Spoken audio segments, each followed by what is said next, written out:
Um, I've had many aha moments this year, but the final one was a few months ago when I was listening to one of your talks and doing self-inquiry in particular, where you explore the nature of our senses. This caused me to suddenly realize how everything is consciousness and it's appearing as one whole experience. And from there, I had, this like, oh, this is what everyone's talking about, right? All these books and spiritual Yes. teachings that have been, a lifetime of these. I was like, oh, this is Maya. This is, um, I am that. And seeing, the separate self as an activity rather than an actual entity. And this had profound implications in my life and my experiences. And then what followed was a very interesting, for lack of a better word, period of adjustment, maybe. Um, and now I find that I'm coming back around and trying to reconcile this new awareness with some past experiences. So there's one, typically, well, there's one experience in particular that I'm not able to kind of make sense of. And when I was starting from when I was about 5 or 6, I would have frequent lucid dreams and recurring nightmares.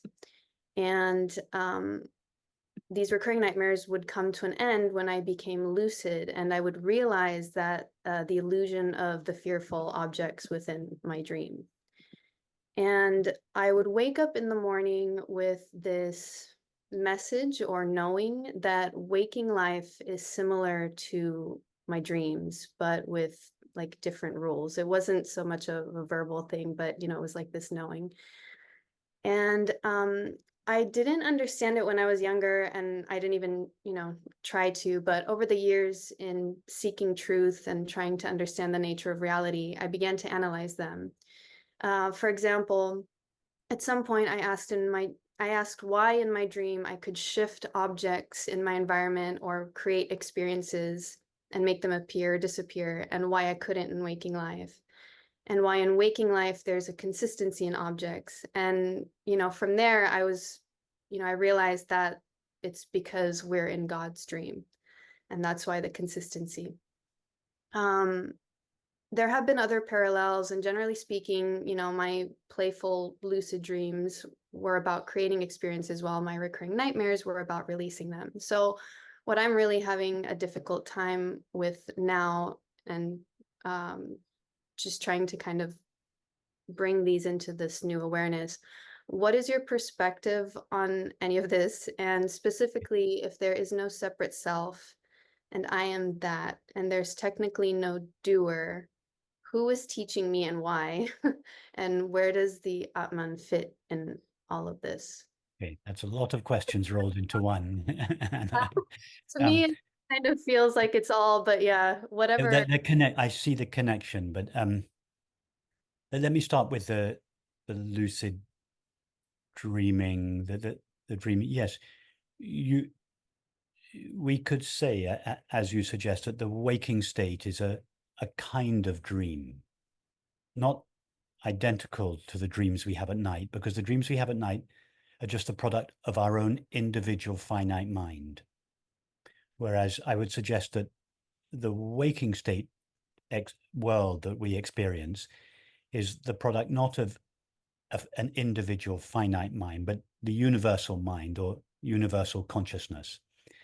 And the reason why you can, at least to a degree, when you're lucid, when you're dreaming, you can control the contents of your dream is because your dream is just the product of your own individual mind. Whereas the universe that we perceive is not just the product of our own individual mind. It's the product of the universal mind or the universal consciousness, and therefore doesn't it, although it's profoundly connected to each of our minds because our minds are part of that field of universal consciousness, our mind doesn't have control over it or has very little control over it. But that's not really the point. The main point that you make quite rightly is that yes, that the waking stage is a kind of dream. And when we wake up from the only difference is that when we wake up from a nighttime dream, the dream usually comes to an end and we find ourselves in the waking state. When we wake up from the waking state dream, the dream doesn't necessarily come to an end. The dream carries on for its allotted time.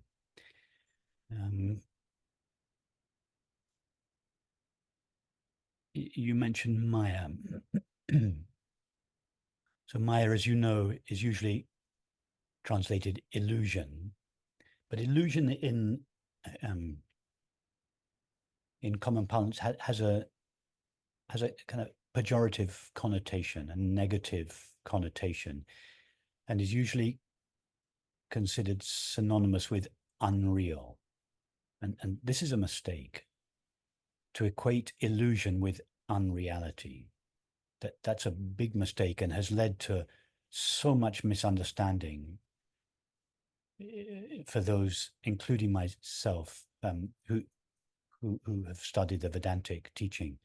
An illusion is not something that is not real.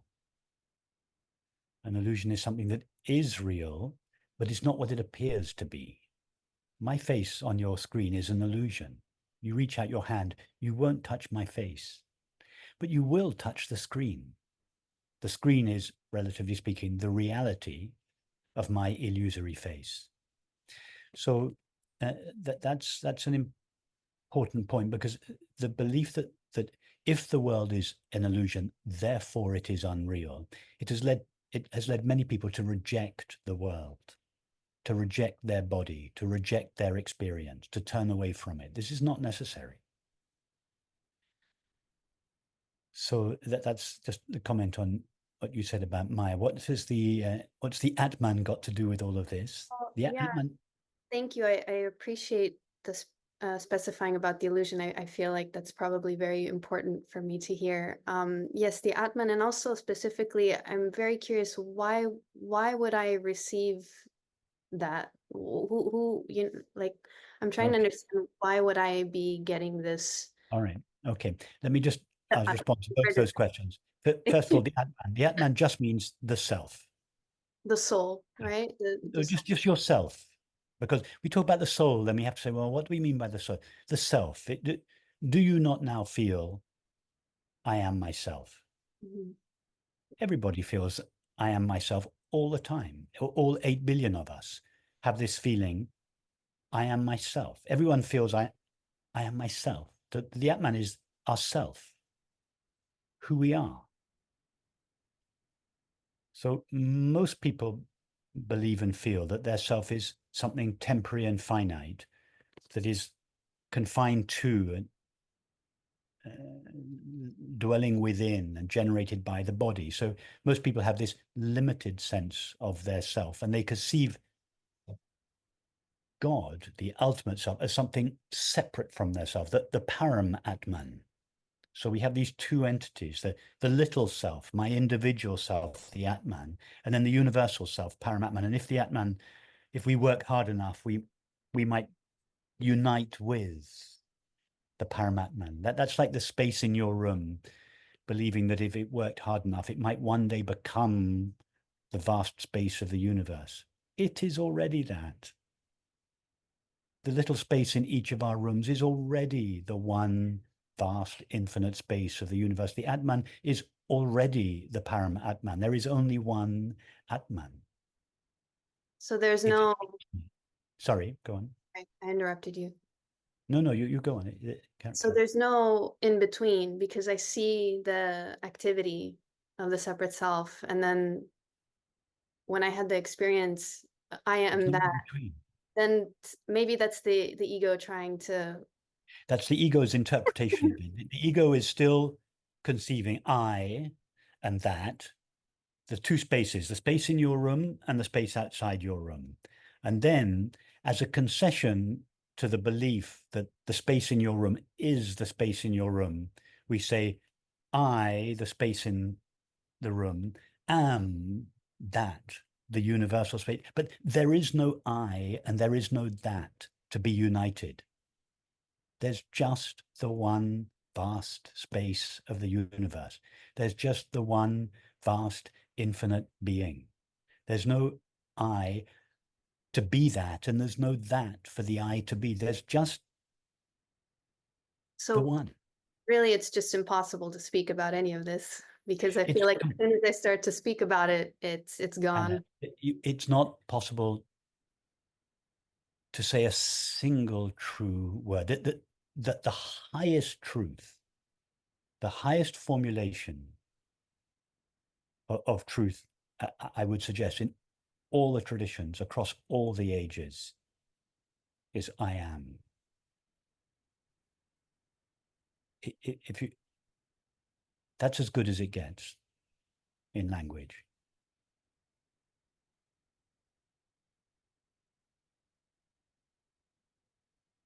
Now, your last question, you have to remind me why were you given this experience? Yeah. Because I would suggest because this innate intelligence in you, because being is pure consciousness, inherent. It's pure intelligence. It's not intelligent.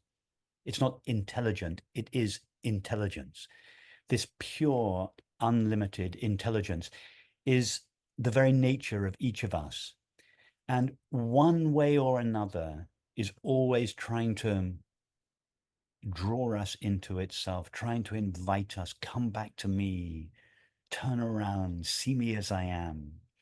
Now, the way it does that, the way this intelligence draws our attention into itself varies from person to person, depending on their conditioning, depending on the quality of their minds and their history, their conditioning.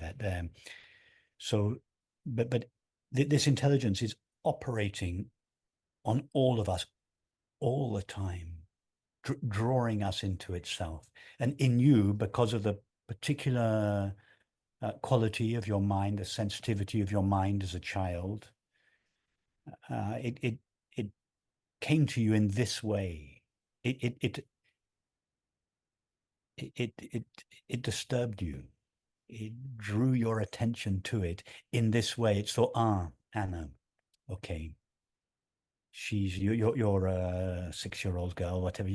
Okay, Anna, yeah, I know. I'll go through her dreams. I'll announce my presence to her in her dreams, because if I go in the waking state, she's got one of those minds. She'll argue with me. She'll find a reason for not. No, she'll or her parents will put me off. Or so, no, I'll go in her dreams where there's least resistance. So I'm just making a story. It's something like that. Whereas for another person, it goes through heartbreak, or through music, or again, depending on the configuration of their minds.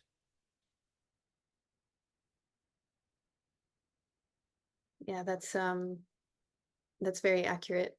I I believe dreams is probably the best way for me to be receptive to that sort of thing. And